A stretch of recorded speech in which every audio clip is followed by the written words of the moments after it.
One of the hardest things of staying on track with your fitness goals is eating. When you're on the go, it's much easier to eat out or reach for something unhealthy if you're not prepared. In this video, I'm going to show you how to meal prep for 1 week on a budget. You guys know from my other video all the fitness mistakes I made and how I lost weight when I was competing for Miss America. And most of it came down to how much and what I was eating. Hey guys, I'm Nicole. Welcome back to my channel. I am so excited to get into the kitchen with you today and show you how I meal prep. I'm so busy sometimes that I don't have time to make every meal from scratch. And so meal prepping has really helped me stay on track and also keep me less stressed during the week. Today, I'm gonna show you what I make for breakfast, lunch, dinner, and snacks. My schedule always changes, but I try to designate one day of the week to get all my meals prepped, and I can usually get it done in an hour or so.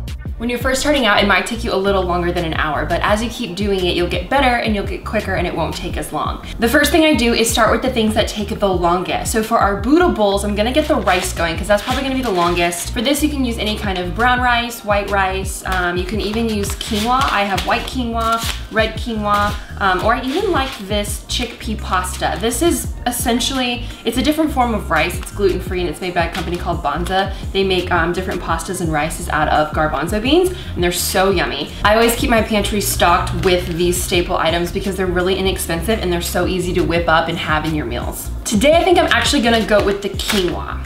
It's really easy, you can't mess it up. We're literally just gonna add quinoa to water and let it boil.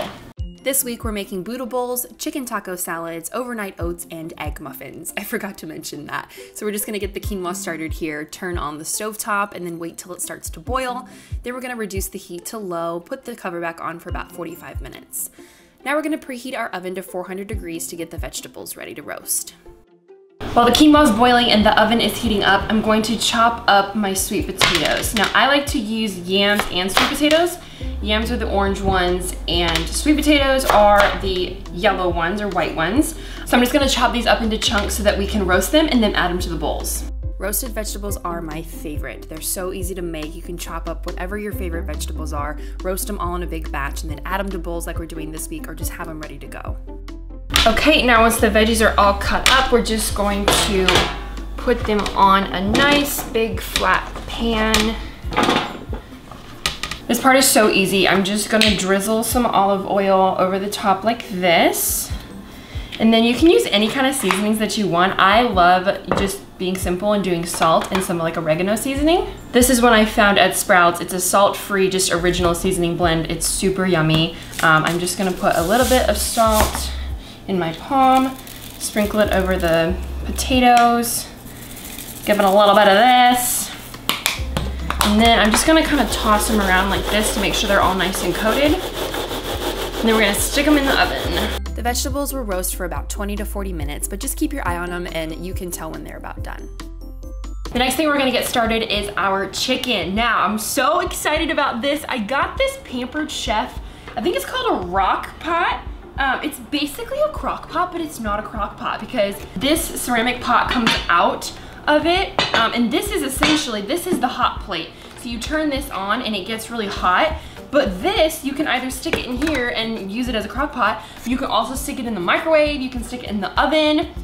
I'm jazzed about this. There are so many fun recipes you can make with this thing and I cannot wait to start experimenting with it. I love things like this because you can put everything in the morning, turn it on low, and then keep it on, and when you come home from the day, you have an entire meal ready. And I like to do all my chicken in here because then it's all cooked at once. It's super yummy and I have it throughout the whole week.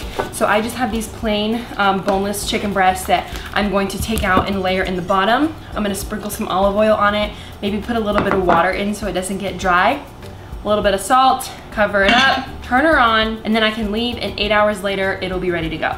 So I actually cooked this chicken last night, but I wanted to show you what it looks like after 8 hours. I got this taco seasoning and added it to it and then shredded it up, and this is what it turned out like. Okay, now while all that is cooking, we're gonna move on to the overnight oats. Overnight oats are so yummy and they're my favorite go-to breakfast when I don't even have time to sit and eat. This is great because it's in a jar and you can literally grab it out of the fridge, take it with you, eat it in your car, whatever you need to do if you don't have time. Personally, my favorite part of the day is breakfast. So I love waking up early to actually make myself eggs and veggies and a full breakfast. But if you don't have time and breakfast is really not your thing, this is a great option. And I do this a lot when I know I have to wake up super early and don't want to spend the time. One thing about overnight oats though is that you don't want to make too many at once because they will go bad. So don't make 7 for your whole week because probably the ones at the end won't be good. I usually make 3, and then for the last 4 days I do a different kind of breakfast. Okay, let's get started. For this, we're just gonna do 1/4 of a cup of oats. And then I need some protein in the morning, so I have this vegan chocolate protein powder that I got at Sprouts.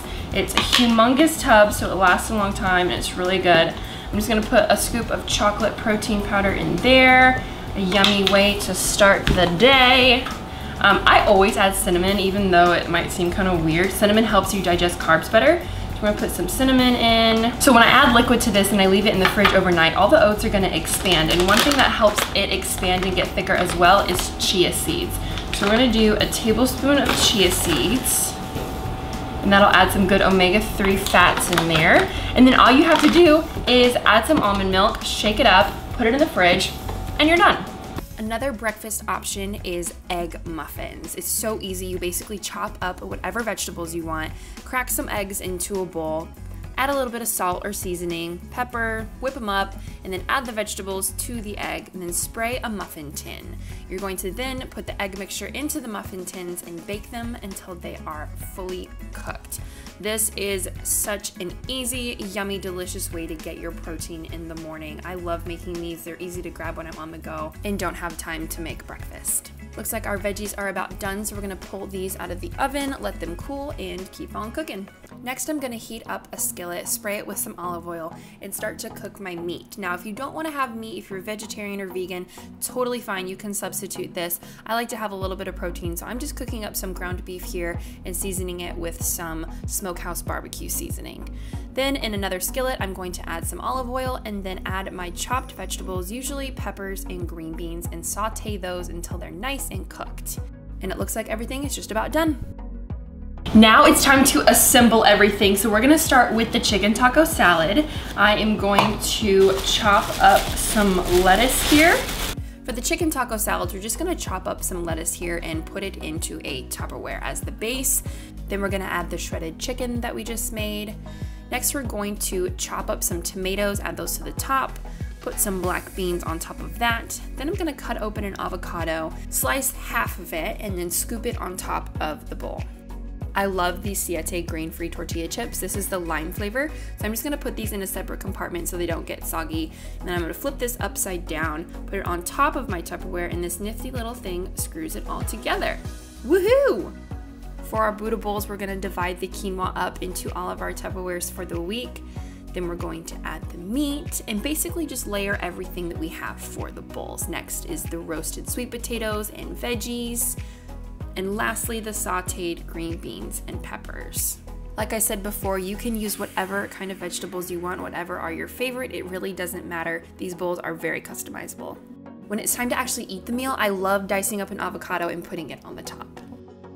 For my snack, I try to keep it simple because I'm usually on the go, so it has to be something I can take with me in my car. And usually this is what I eat right after my workout because it's nice and simple and it replenishes all of my muscles after a hard workout. It's really simple. It's just a protein shake, a Honeycrisp apple because these are the best, and then a tablespoon or a scoop of Justin's maple almond butter. You guys know how obsessed I am with this.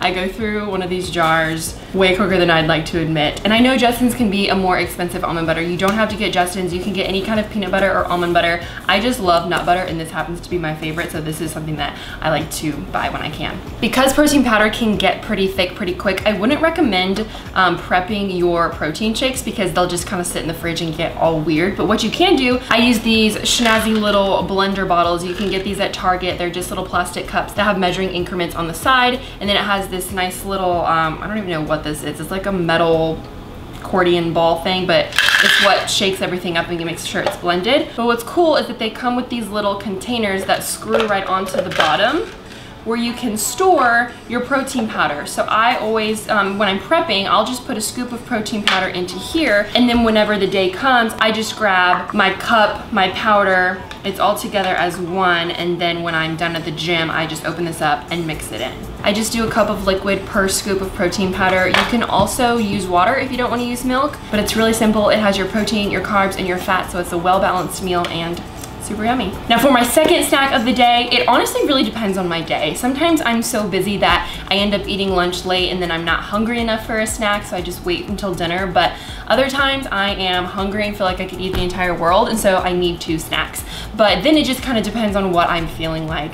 If I'm home and I have more time, I like to make a little bit more of an elaborate snack, like Greek yogurt with granola and berries, or I'll do cottage cheese and some vegetables, or sometimes I'll even make a smoothie. But usually I'm on the go and I don't have time to do that, and so it's honestly just easier to grab a protein bar. I wanted to tell you guys about this company because I've been in love with these protein bars for like 4 years. They're called Square Organics bars, and they are gluten-free, they're USDA organic, they're non-GMO verified, and I cannot say enough good things about them. This is not an ad, it's not sponsored. I just genuinely love these protein bars. I try to stay away from eating packaged and processed foods as much as possible, but like I said, sometimes you're busy and you don't have time to make something fresh or grab some veggies, or to be honest, you're just kind of sick of that food. So these are great because they're covered in chocolate and it tastes like a chocolate bar, which is good for me because I have such a sweet tooth, and this takes away my chocolate and sugar cravings. And so